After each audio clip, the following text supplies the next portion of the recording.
This video is brought to you by NVIDIA AI version 3. You've never seen a plane this big before. Designed to carry the shuttle between California and Florida, this colossal beast would be the biggest real aircraft ever designed by the United States. And it's built from the remains of two B-52 bombers. That's right, the engineers looked at the longest-serving bomber and thought, instead of dropping bombs, what if it was redesigned to drop space shuttles instead? And I do actually mean that last part because apart from just carrying the shuttle between launches, it was also designed to be a launch platform itself. Everything from the shuttle to rockets to even submarines. I'm not kidding, literally submarines. And best of all, it would be cheap, efficient to fly, and be ready for action in only 2 years. This is the egomaniacal fever dream of a visionary, the gargantuan Conroy Virtus.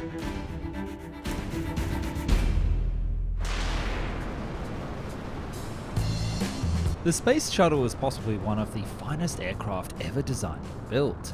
It's literally a plane that could fly into space, hence the name aircraft, although it does have rockets. But it could return and land on a runway of its own power. But did you know that it was also designed to have its own onboard engines for flying around, moving from the landing zone to the launch site, as well as controlling where it came down? Alas, like all good things, the engines were removed from the design due to cost and weight concerns. And a new problem arose. How would they ferry the new upcoming space shuttle around America? Enter John M. Conroy. Famous for building the Pregnant Guppy and the Super Guppy oversized aircraft that made the Saturn V rocket to the moon possible, he champed at the bit to develop a new oversized transport plane that could carry this new shuttle, and perhaps even launch it from altitude to save on rocket fuel. In 1974, the team at Conroy's company, the Turbo 3 Corporation, sat down with NASA and came up with some primary requirements for this mega craft. The first one was to safely drop the orbiter from an altitude of approximately 35,000 feet. It also needed to be able to transport the orbiter coast to coast non-stop, or from the Hawaiian Islands to the west coast of the United States. It also needed to operate from normal jet runways, which was around 150 feet wide and 6,000 feet long, with no special airfield requirements other than perhaps a widening of some taxiways and a loading pad.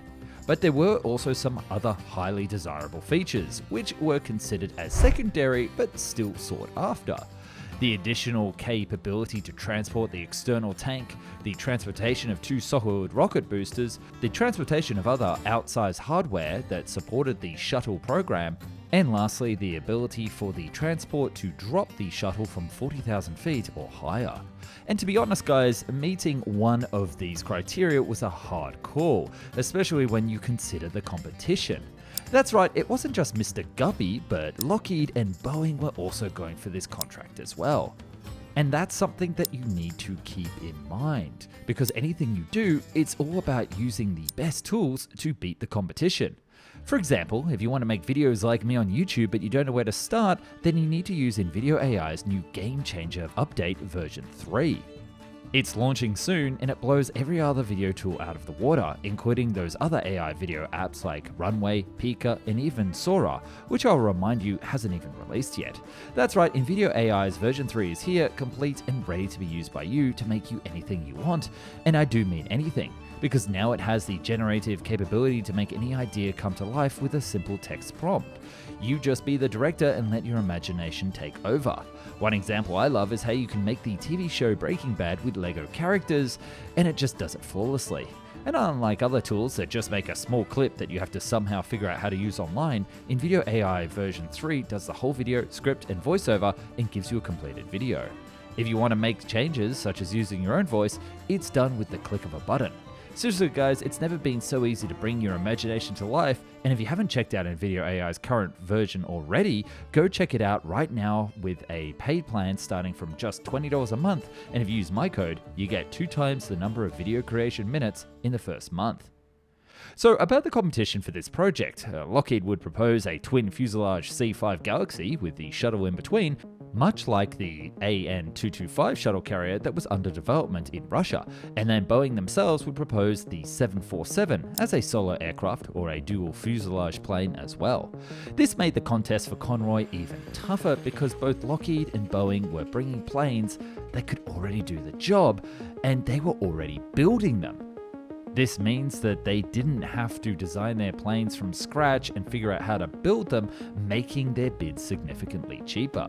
Conroy would have to follow suit and somehow find a plane that could be used as a shuttle carrier with some modifications, and also be cheaper than a C-5 Galaxy or a 747. And ironically, there actually happened to be an aircraft that fit the bill perfectly: the B-52 bomber.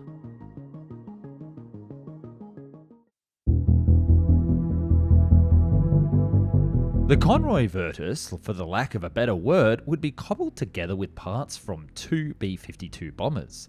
There would be 4 engines with a large high wing with twin-tail booms and large vertical tail surfaces. The total wingspan would be 450 feet or 140 meters wide, so that's pretty damn big.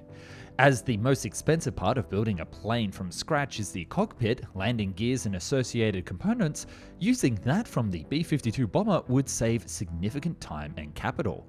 The pressurized cockpit made for 3 crew members would be perfect for those long flights, with a comfortable rest area and space for additional crew if needed. The left cockpit would be used for flying the plane, while the spare right cockpit would be used for technical personnel and cargo monitoring, such as when there was an air launch. And while the weight of the aircraft would not exceed that used by the B-52 landing gear, a third landing gear would be incorporated when it loaded the space shuttle to help spread the load over the ground and prevent any damage to the runway. Remember that this plane was designed to be used on normal airports. There was also room on the B-52, particularly the bomb bays, that could be re-engineered as a cargo storage for additional equipment. Apparently there would also be a stand-up passageway between the 2 fuselages through that top high wing, so in flight, if personnel needed to walk over, they could, although it wouldn't be pressurized. They would need to use bottled oxygen and have a buddy system to not get stranded. There was also a few different cargo configurations that this aircraft could be used for.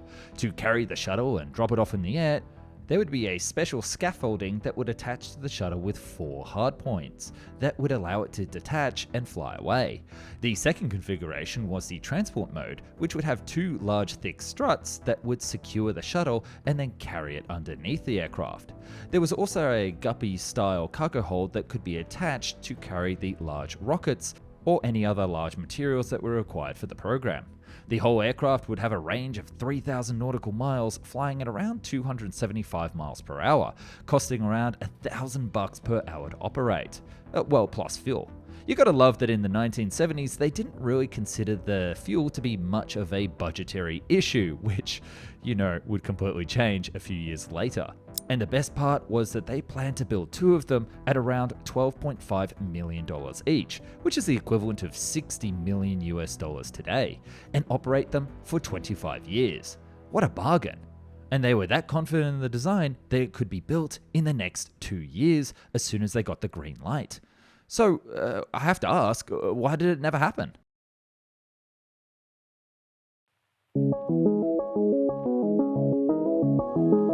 The Virtus design was tested in the NASA Langley Wind Tunnel. While the results of the wind tunnel tests were considered promising, there were some concerns of how exactly to build such a large aircraft. And boy, Conroy's solution was as big as the aircraft and clearly explains why it never actually happened. So prepare yourself. To start, the B-52s would be acquired, air quotes, and then disassembled in Arizona, with the required parts being shipped to Southern California by road, rail, or guppy to near the construction site of the shuttle. And I love this part of the plan because it assumes 2 things. The first is that the guppy would be used again, surprise, to earn even more dollars for Conway, but also that there would be B-52s ready to retire in the early 70s.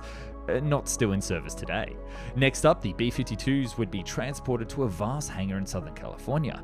This hangar would be built at Oxnard Air Force Base or the nearby Point Mughal Naval Air Station. Why a Navy base, you ask? Because, and it says this in the report, they're the next natural customers of the Conroy Virtus program. For submarine rescue craft, parts, disabled vessels, aircraft, and helicopters, this bad boy could transport anything. God, I love this guy and how audacious he is that he considered it to be a submarine transport aircraft.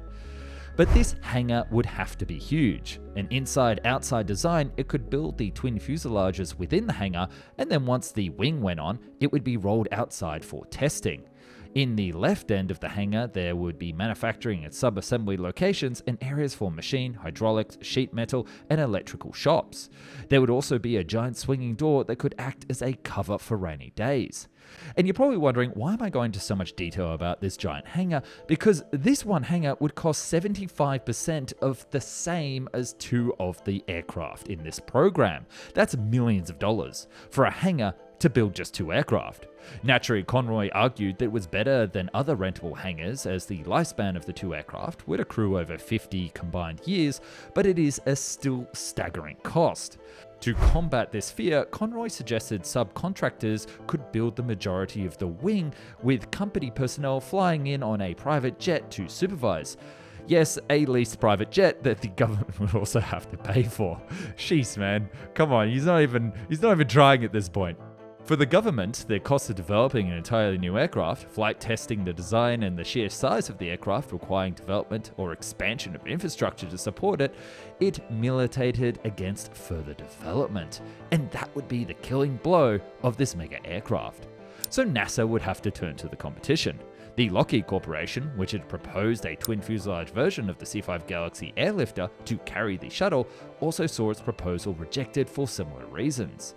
A more modest conversion of existing C-5 Galaxies was proposed and nearly taken up by NASA, but it was determined that having an aircraft that was continually available was preferred to being the restricted version used by the United States Air Force, who wanted to keep the C-5 Galaxies to themselves.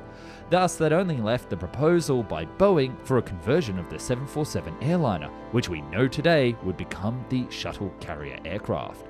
Not to be knocked back, Conroy also proposed a commercial version of the Virtus design, named the Colossus, but it also failed to gain any further interest, and thus the entire program was abandoned. And unfortunately, we never got our ridiculous carrier. Or did we?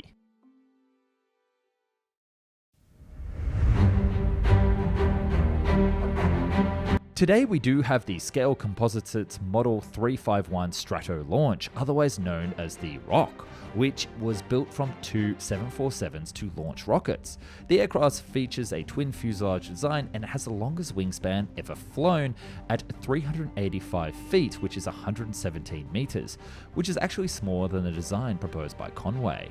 But despite flying 13 times and being a modern recreation of the Virtus, this program also failed and went bankrupt. On May 31, 2019, the company announced that it would cease operations and the sale of its assets were being explored with an asking price of $400 million. This would include the aircraft, the company facilities, its designs, and any other intellectual property. It just seems like no one could make this type of aircraft work. Another firm actually did end up buying the plane and the company and is now trying to hawk it for high-speed flight test services, but not rocket air launches. Although there was talk of a larger concept vehicle such as the Talon Z and Black Ice that could carry cargo or people to orbit off this aircraft. So you never know, maybe the Conroy Virtus will fly again. Watch this space.